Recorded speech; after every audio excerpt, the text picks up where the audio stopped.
আসসালামু আলাইকুম। ফেসবুকের নতুন এক সমস্যা, ফেসবুক হ্যাজ ফ্ল্যাগড কনটেন্ট। অর্থাৎ নতুন একটা সমস্যা দেখা দিচ্ছে। এরকম সমস্যা যদি আপনাদের দেখা দেয়, আপনারা কিভাবে সমাধান করবেন? এটা খুবই সহজ। এরকম সমস্যা যদি দেখা দেয়, এর কোনো নোটিফিকেশন আসবে না।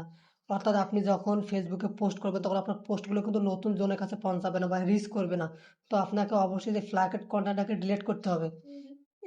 এর জন্য আপনার কোনো নোটিফিকেশন আসবে না বা আপনার যে নোটিফিকেশন বাটন আছে, এখানে কোনো রকমের কোনো নোটিফিকেশন আসবে না। তো এটা চেক করার জন্য আপনি আপনার যে ড্যাশবোর্ডে ক্লিক করবেন বা প্রফেশনাল বোর্ডে ক্লিক করবেন। ক্লিক করার পর একটু নিচের দিকে যাবেন, দেখেন এখানে যে ফেসবুক রিকমেন্ডেশন, এখানে ক্লিক করবেন। ক্লিক করার পর আপনার এরকম সমস্যা দেখা দিবে। এটা কিন্তু নোটিফিকেশনে পাবেন না। তবে এটাকে আপনাকে অবশ্যই ডিলিট করতে হবে। যারা ভিডিওটি দেখতেছেন অবশ্যই সাবস্ক্রাইব করবেন, ফেসবুক থেকে দেখলে ফলো করবেন। এটাকে যে রিভিউ কন্টেন্ট, এখানে এখানে ক্লিক করবেন। রিভিউ কন্টেন্টে ক্লিক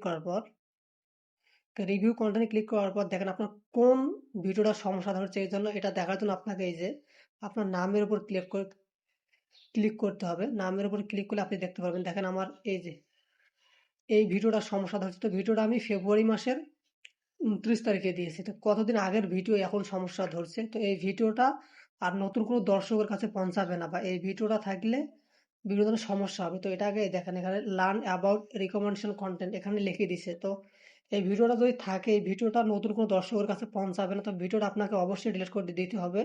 তো ওই ভিডিওটি কোথায় আছে, ভিডিওটি খুঁজে বার করতে হবে। বার করার পর আপনাকে ডিলিট করতে হবে। তো আমি আমার ভিডিওটি খুঁজে বার করি। তো আমি আমার ভিডিওটি খুঁজে বার করলাম। বার করার পর এখানে আপনি থ্রি ডটে ক্লিক করবেন। ক্লিক করার পর এখানে দেখবেন ডিলিট অপশন। এই যেখানে ডিলিট অপশন আছে, তো আপনাকে এই ভিডিওটা ডিলিট করতে হবে। এই যে ডিলিট করতে হবে। দেখেন আমি ভিডিওটি ডিলিট করছি এবং আমি আমার প্রোফাইল রিকমেন্ডেশনতে যাই। যাওয়ার পর দেখেন এখন আর ওই যে ফ্ল্যাগ, যে আমার ইস্যুটা ছিল, কন্টেন্ট ফ্ল্যাগ ইস্যু, এটা আর দেখা যাচ্ছে না। তো আপনারা এইভাবে ভিডিওটি ডিলিট করবেন। তো আমার ছেলে একটু ডিস্টার্ব করে বা বাড়িতে একটু নয়েজ আছে, এই জন্য আপনারা ক্ষমা সুন্দর দৃষ্টিতে দেখবেন।